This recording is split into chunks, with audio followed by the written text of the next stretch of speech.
Bapak Ibu, saudara-saudari yang dikasihi oleh Tuhan kita Yesus Kristus, apa kabarnya? Hari ini adalah Kamis tanggal 21 Mei 2020. Itu berarti bahwa hari ini kita bersama-sama di seluruh dunia merayakan hari kenaikan Tuhan Yesus ke sorga. Bagaimana perasaan Anda? Ketika biasanya kita boleh bersama-sama beribadah dalam rumah gereja, bersama-sama mengangkat pujian dan hormat bagi Allah, mendengarkan firman Tuhan. Tetapi pada saat ini kita boleh bersama-sama hanya di dalam rumah saja.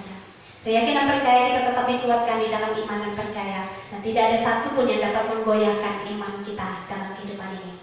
Saya ingin membawakan kita dalam renungan sesuai dengan Almanak Nas GKE yang terdapat dalam Lukas pasal 24 ayat 44 hingga ayatnya yang ke-53. Kalau sebelumnya kita bersama-sama pada saat ini Bapak Ibu Saudara-saudari belum membacakan firman Tuhan, kembali lagi seperti biasa. Video ini dapat di-pause sebentar, kita boleh bersama baca Alkitab bersama dengan keluarga kita, dan setelah itu kita akan bersama-sama mendengarkan akan sabda firman Tuhan. Namun sebelumnya, mari kita bersatu hati di dalam doa. Saya mengajak kita berdoa. Terpujilah kasih Tuhan atas segenap kehidupan ini. Engkau menjagai kami, Engkau memberikan kekuatan bagi kami, sehingga sampai detik ini kuat kuasa-Mu lah yang memberikan kemampuan dalam kehidupan kami. Hari ini kami bersama-sama ya Allah Bapa, merayakan hari kenaikan Tuhan Yesus ke sorga. Kami ingin bersama-sama memahami akan firman-Mu pada saat ini, agar hari kenaikan-Mu ini ya Bapa, itu bukan hanya sekadar menjadi perayaan seremoni dalam kehidupan kami, tetapi menjadi perayaan iman yang sungguh dalam kehidupan kami, bahwa kami menyadari kenaikan-Mu ke atas sorga untuk dapat menyediakan tempat yang terbaik bagi kami, dan kami boleh mempersiapkan diri kami dengan terbaik dalam kehidupan ini ya Bapa, untuk dapat menjadi umat-Mu. Oleh karena itu ya Bapa, tuntun sertai kami, bimbing kami, sehingga firman-Mu ini boleh benar-benar menjadi suluh dan perintah dalam kehidupan kami. Dalam nama Tuhan Yesus Kristus kami berdoa dan mengucap syukur. Amin. Bapak Ibu Saudara-saudari yang dikasihi oleh Tuhan kita Yesus Kristus, sebelum saya bersama masuk dalam perenungan kita semua pada saat ini, saya punya satu cerita bagi kita. Pernah suatu waktu Bapak Ibu Saudara-saudari saya bercakap-cakap dengan suami teman saya yang tentu berbeda agama dengan kita. Pada saat itu dia menanyakan dengan saya, Bapak Ibu Saudara-saudari, katanya, "Mbak, tidak beribadah di gereja ya?" katanya.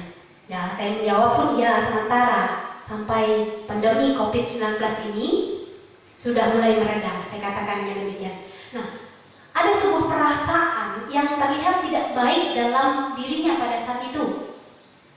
Dia menghembuskan napas lalu kemudian berceloteh atau mengeluarkan pendapatnya secara pribadi yang sebenarnya itu bukan ditujukan kepada saya, tetapi untuk keadaan pada saat ini. Katanya, "Sampai kapan pandemi ini ada? Saya takut," katanya, "saya tidak mendapat pahala ketika saya tidak datang ke rumah ibadah."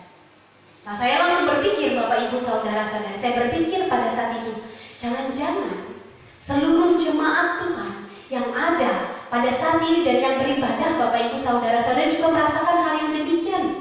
Merasa bosan, merasa tidak enak beribadah di rumah secara langsung. Kemudian melihat bahwa, oh, gereja saya seperti ini, gereja yang lain seperti ini.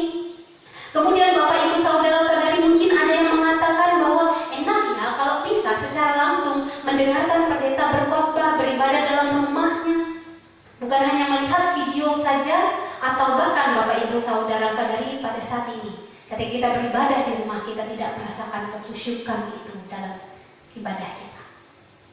Saya yakin ini menjadi masalah bersama buat siapapun pada saat ini, Bapak Ibu Saudara-saudari. Karena apa?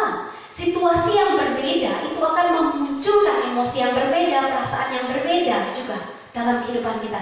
Yang pada awalnya kita beribadah dengan baik di rumah gereja, tetapi pada sekarang ini kita beribadah secara mandiri di rumah.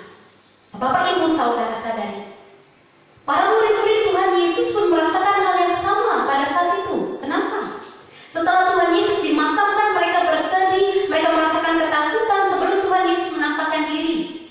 Kalau kita boleh buka Yohanes pasal 20 ayat 19, di sana mengatakan bahwa mereka mengunci pintu karena mereka takut dengan orang Yahudi. Mereka tetap berkumpul, tetapi mereka mengalami ketakutan. Namun pada saat itu kedatangan Tuhan Yesus membawa perubahan besar dalam kehidupan murid-murid pada saat itu. Yang pertama apa? Tuhan Yesus tidak hanya datang saya sudah bangkit, saya sudah ada bersama dengan kalian, tidak. Tetapi ia menunjukkan kemuliaannya pada saat itu. Nah, hal inilah yang menguatkan para murid-murid Tuhan Yesus pada saat itu, bahwa apa yang mereka yakini di dalam iman dan percaya, Allah yang mereka ikuti, Tuhan yang mereka ikuti pada saat itu, bukan sesuatu yang hoax saja, Bapak Ibu Saudara-saudari, bukan sesuatu yang disembah lalu kemudian ketika ia mati lalu hilang. Tetapi Allah yang hidup, yang tidak dapat diikat oleh dunia bahkan maut, pada saat itu hadir bersama-sama dengan mereka. Sehingga apa yang sudah dibuatkan oleh para nabi, Bapak Ibu Saudara-saudari, itu bukan hanya isapan jempol belaka, tetapi kebenaran yang hidup.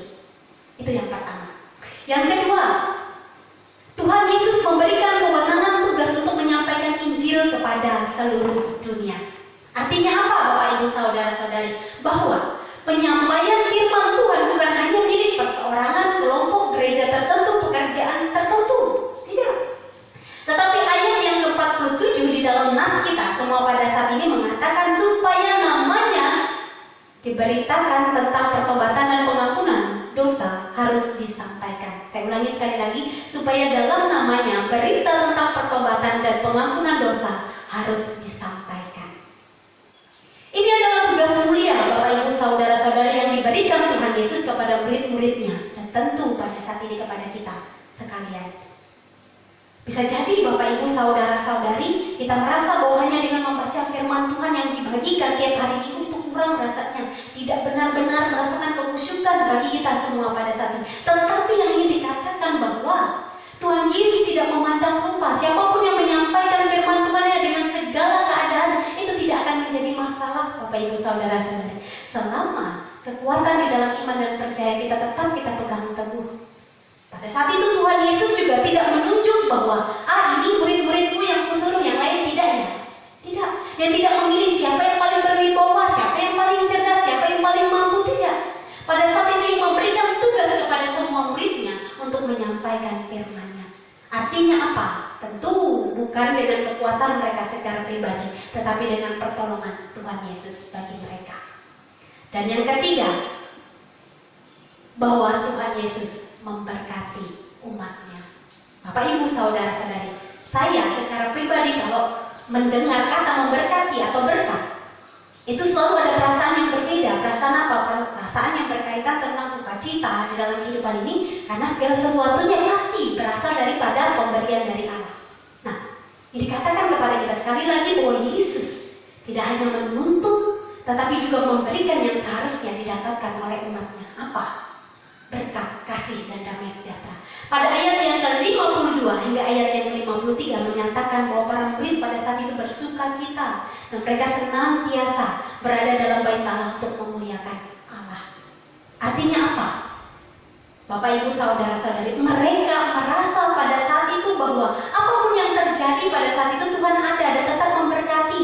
Tuhan memberikan kemampuan bagi mereka untuk melakukan kasih demi kebenaran dalam Kristus. Saya bertanya dengan kita semua pada saat ini, bagaimana perasaan kita ketika mengetahui kebenaran ini? Bahwa sebenarnya, saya ulangi sekali lagi, bahwa Tuhan Yesus tidak hanya datang untuk menyapa para murid pada saat itu, tapi menunjukkan kemuliaannya. Artinya ia bukan Allah yang hanya diam dalam kematiannya, tetapi ia bangkit yang menunjukkan kuasanya. Dan yang kedua, Tuhan Yesus memberikan kewenangan tugas untuk menyampaikan firman-Nya kepada setiap orang yang mau menerimanya. Dan yang ketiga, Tuhan Yesus memberkati. Apakah kita bersuka cita setelah mendengarkan akan firman Tuhan ini? Kalau saya secara pribadi, saya merasakan sukacita karena saya bisa menjumpai Tuhan Yesus dimanapun, dengan keadaan apapun, karena ia tidak terbatas ruang dan waktu. Apapun keadaan kita, Tuhan Yesus tetap hadir dan memberikan sukacita, bahkan penghiburan bagi kita. Hanya sekarang Bapak Ibu Saudara-saudari menunggu saya dan Anda untuk membuka hati kita, biar firman Tuhan itu datang dan sampai dalam kehidupan kita. Memang ingin saya katakan kepada kita, segala sesuatu yang terjadi dalam kehidupan kita pada saat ini itu adalah perjuangan. Bahkan pelayanan di tengah pandemi COVID-19 ini tidak ada satupun yang sempurna. Sekalipun segala sesuatunya menunjang pada saat ini ya Bapak. Tetapi yang ingin saya katakan bagi kita adalah bahwa iman dan percaya kita kepada Tuhan Yesus tidak akan pernah membawa kita ke dalam kesia-siaan.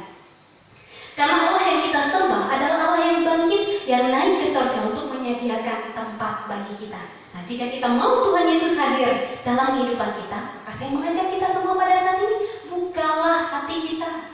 Mintalah kekuatan, berkat, bahkan kemampuan untuk menyatakan Injilnya melewati kehidupan kita. Nah, sehingga setiap waktu, setiap hari yang kita lalui bagi masa kehidupan kita dapat melihat kasih Tuhan, kita dapat bersyukur, kita bahkan boleh menyampaikan firman Tuhan itu melewati perkataan kita, sikap kita, perilaku kita di dalam kehidupan ini. Bahkan ingat, Bapak Ibu Saudara-saudari, Tuhan Yesus memberkati setiap umatnya tanpa terkecuali bagi siapapun, bagi saya dan Anda semua pada saat ini. Nah, Tuhan Yesus juga memberkati kita semua pada saat ini dalam kasih dan kebenarannya.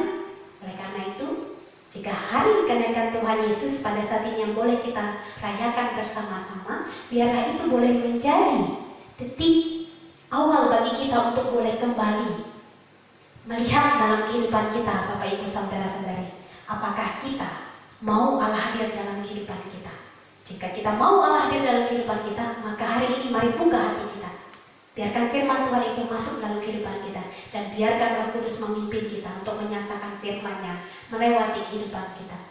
Demikian akan firman Tuhan pada saat ini. Saya mengucapkan selamat hari kenaikan Tuhan Yesus ke surga. Biarlah ini boleh menjadi kekuatan iman dan percaya kita bahwa Tuhan kita tidak mati, Tuhan kita hidup, Tuhan kita memberikan keselamatan bagi kita. Di dalam nama Tuhan Yesus, Shalom.